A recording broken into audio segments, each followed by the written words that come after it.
Hello, this is Natsuya, and today we're going to show you set 2 of the grydscaen Oracle cards. So there are 48 cards in the deck, possibly a bonus 49. And these are the artwork for set 2. So you can see I've got my butterfly blue hat on. Those will be on sale. And here is the double Ankh cross with the butterfly blue on the back of the cards. They have a UV coating and rounded edges. They're about the size of your hand. So this is my Oracle deck. I do have the full tarot deck. This is the original tarot deck. So if you're looking for information about gang stalky and energy vampires, we will be putting the it also talks about psychic power. So here's psychic ability, damper power, so it's absorbing the power of other psychics. So these cards talk about energy, vibration, and empaths. And so those are good readings for that. So I will be putting those back on sale. But today we're going to talk about the Oracle deck. So this is set 2. These are new artwork for the new cards, and we'll go through these. So let's start. The first card features Acolyte. So this is number 5. It says, let go of the old, discard old patterns and habits. And so it includes Acolyte, who is the head of the pack rat acolytes. So they are techno-savvy hackers that will get the job done and infiltrate whatever they need to infiltrate to expose the truth. This is my trans femme fabulous runner data messenger. This is Dark 05 in all her femme fatale brilliance and realness. And her card is embrace your shadow, perform shadow work. So she shows up for the first time. She is a twin. She has a twin brother. She is trans fabulous. We see her being a data messenger because she needs to pay for her hormones, which she gets on the street, and she's saving up to get SRS so that she can be a real woman. And her twin brother gives her some crap about that, but you know, whatever. If I look like that, yeah, I'd be trans fabulous too. And so don't mess with her because she will read you. So that's Dark 05. We have Naito Sedish, who was disowned by his parents when he came out as bisexual, and also that he took neurosine, which is a drug that controls your psychic power. It's a narcotic. And he ends up going to the streets and doing survival sex. He gets a host card so he can work as a streetwalker legally, and is vaccinated against all sexually transmitted diseases. So this is Naito. He's my proud bisexual character, and he gives up his rich, lavish life in the city to be his genuine self, and he goes and does that in the echelons with the other blank freaks, because he is not going to hide that he is psychic any longer, and he is not going to hide who he is. So he is our proud bisexual character, and he is a psychic who controls fire, as you can see here. He's got the flames in his hand. Next we have Jester. Here's our schizophrenic, gothic aristocrat hacker in all his wonderful, fabulous outfit here in his big Jester chair. He is the leader of the Jester Hacker Guild. He is a very powerful hacker. He enjoys, for fun, hacking into cars and streetlights and loves to disturb traffic. He also is a hacker for truth, and he will do anything to expose that. He is actually the abandoned son of Zune, the most powerful female in the story. She runs the sci faction clandestine psychic operative who are hunt down cyber terrorists, and she's a member of the Triumvirate, so the three-member Triumvirate with the Emperor run the Pacific Territories government pretty much, tell the Parliament what to do. She's the most powerful woman in the series, and this is her son. She gave him up, abandoned him in a box in the subway for her career. And he spent his entire life not knowing who his mother was, and the minute that he uncovered the truth, well, he's going to take out the power grid and destroy the economy by attacking the stock market just so he can get a meeting with his mother and tell her what he thinks about her abandoning him in a box. Jester is schizophrenic. He is schizophrenic on purpose. I wrote him as a schizophrenic character so that we could see him have episodes, and we can actually see his behavior. He is very eccentric, but he's also brilliant. A lot of people don't understand him, but he is a strategic mastermind, and he will keep quiet until the time is right. So he'll take down the power grid just to talk to his mom and tell her what he thinks about being abandoned as a baby. This is AR. He is our autistic hacker. He lives in the birdcage. He is basically the eyes of the black market. He sees everything and is always online. He is never offline.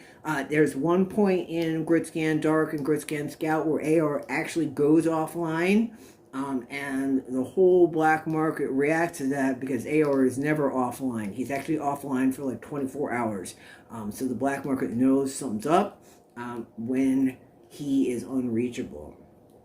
He is an autistic genius. He is a software programmer, and he writes code that can get past any firewall into any mainframe, no matter what your security is. And so the sysadmins of the city mainframe, he's their biggest threat. Don't try it. He will beat you. He is smarter. His code is better than yours. And he can run the admins into the ground, and he does it for fun, and he's just getting started. Yeah, he likes playing Minecraft too. There's no Minecraft actually in grydscaen, but there is a game called Silence, so Silence is Minecraft in grydscaen. So I thought that was a little extra added thing.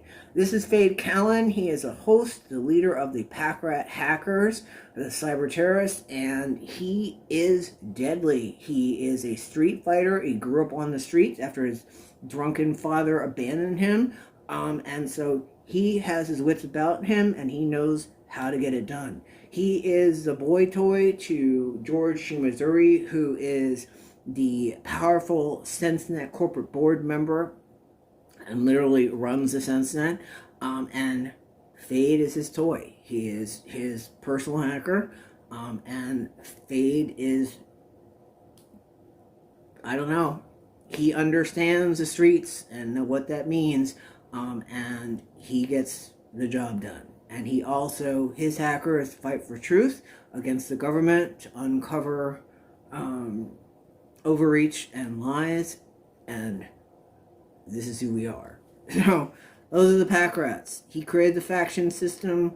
The faction system in grydscaen was created before the faction system in Divergent, because I created it in the 9th grade. So, that's just a little bit of trivia for you there. This is now Kami. He is our two-spirit transgender male psychic Sentoki warrior who fights alongside Noise as a destined sacrifice. So the Sentoki warrior psychic is the fighter. The destined sacrifice takes the damage. They are destined to work together, and they are players in the virtual reality game Spirit Warrior System Tenkai, which was created by a god of death, and they fight to protect the land, the water, and the tribal elders from hungry ghosts and demons.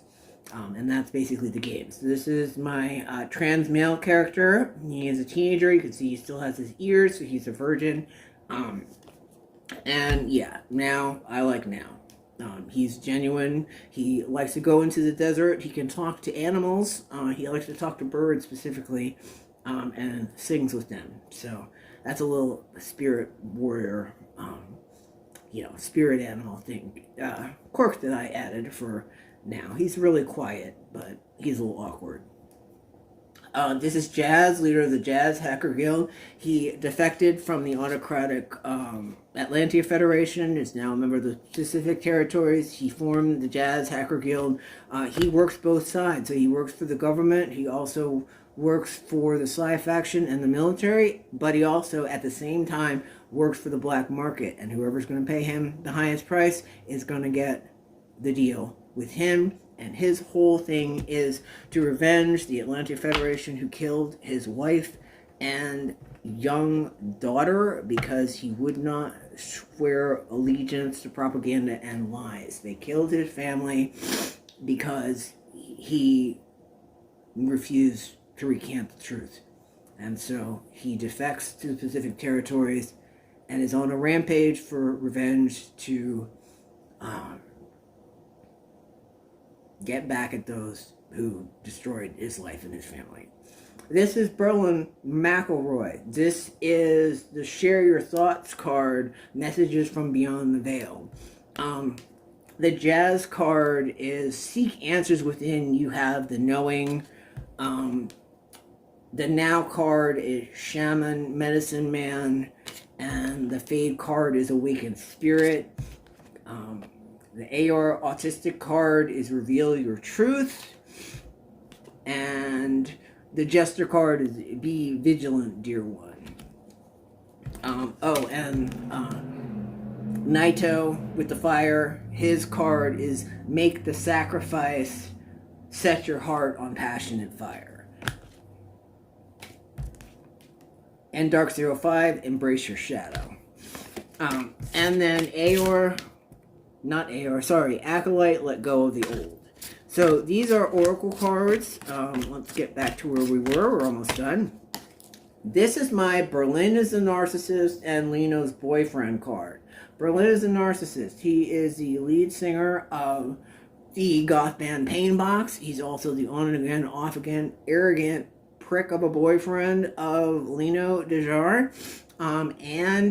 This is my narcissist card. So if you ever read Grydscaen Sheer and Grydscaen Dreams Imperfect, if you ever want to see what a relationship with a narcissist looks like, their lies and cheating and arrogance, go look at that. It's based on a true story. So hope you like it. Thank you, Berlin. My narcissist card. And share your thoughts, messages from beyond the veil, because the veil sees through the narcissist, and all narcissists have the same playbook. So wake up, see the red flags, and say no to narcissists. This is Jade Ijima. She was assigned male at birth, Toru Ijima, but she is our trans femme fabulous pose lady here, and she is usually in the series, in the manga, she's wearing a kimono. So every time we picture her, she's in a kimono. That's how I drew her in the manga. And she likes her girly things, and she outright defies her very strict father and decides to wear a kimono in honor of her mother who died.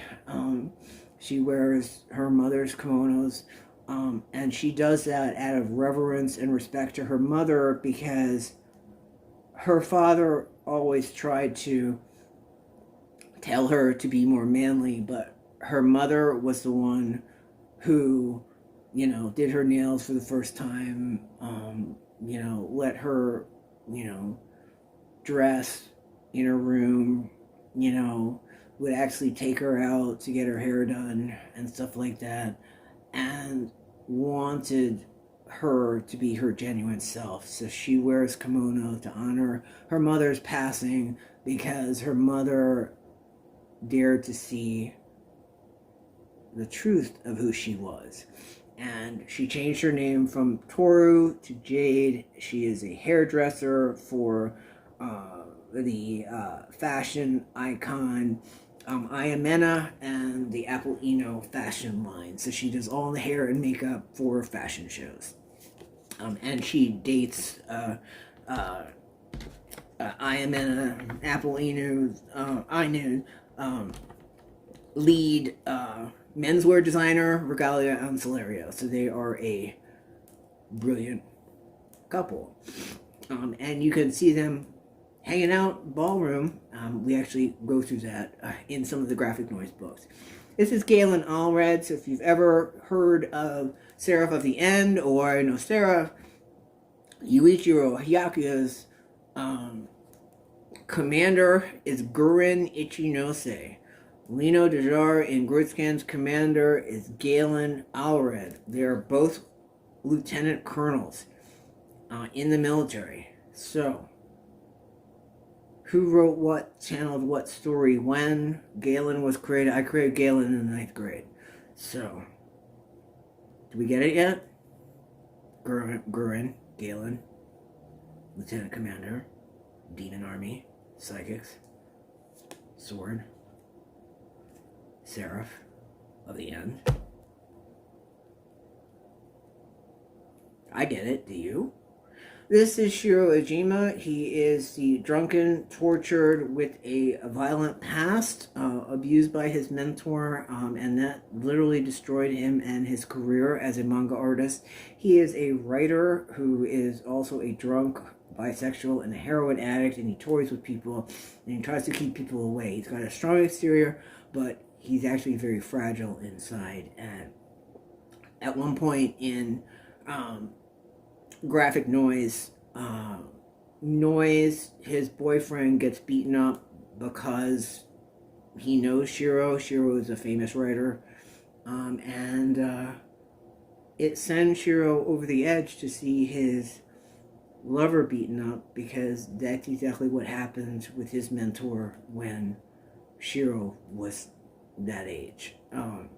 So it sends him to the streets, back into full-on heroin addiction, and we actually in the manga get to see what that looks like as he descends into chaos, and the addiction takes over because of the PTSD and childhood wounds he has from being abused as a teenager by someone who was supposedly there to help him get his book published, that everybody trusted, but behind the scenes, it was an adult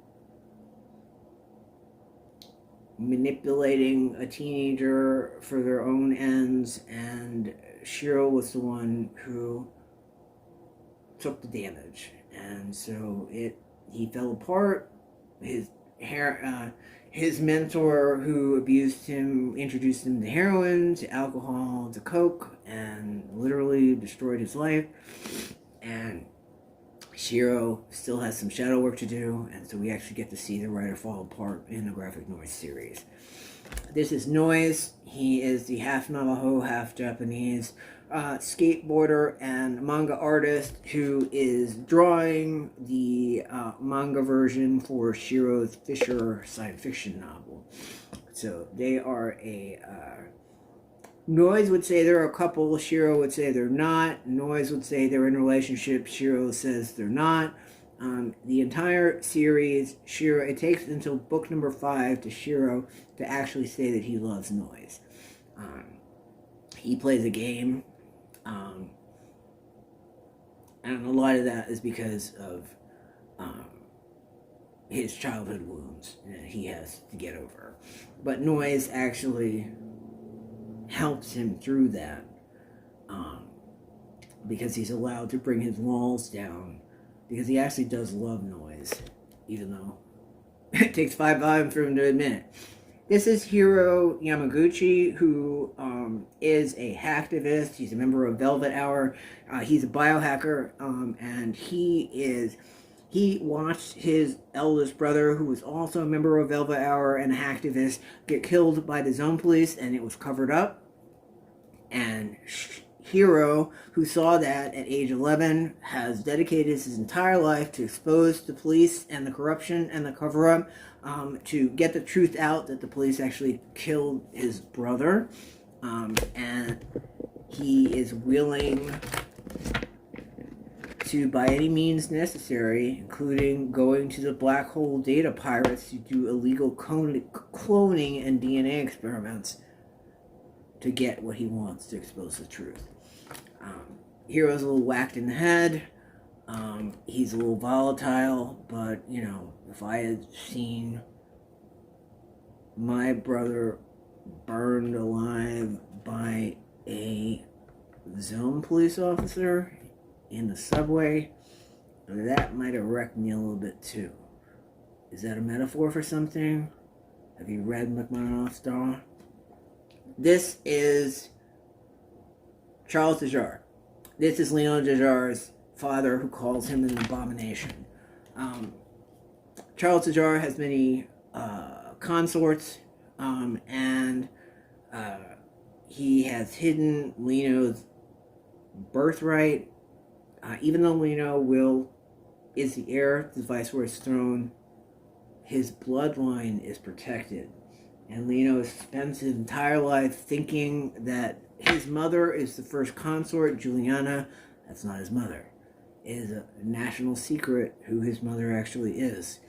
And he spends the entire series, the full grydscaen series, not knowing. And it's just now, this year, with the serial story, grydscaen Sentinel's Bloodline, that we actually reveal more about Leno's bloodline and the royal blood and who he actually is. So, art imitates life, or does it? But yeah, so that was set 2. These are the grydscaen Oracle cards. They have a UV coating. There are 48 in the deck with a bonus 49. They include characters from the grydscaen series and a few from Graphic Noise, who are important, like Jade Ijima. Gotta have your transfers pose in there. Gotta do it. So yeah, so I hope you like my curly hair, which you're not going to see again. I was a little lazy with my butterfly blue hat, and keeping it real, I wanted to show you this is the real me, and I'm just going to be true. So, peace.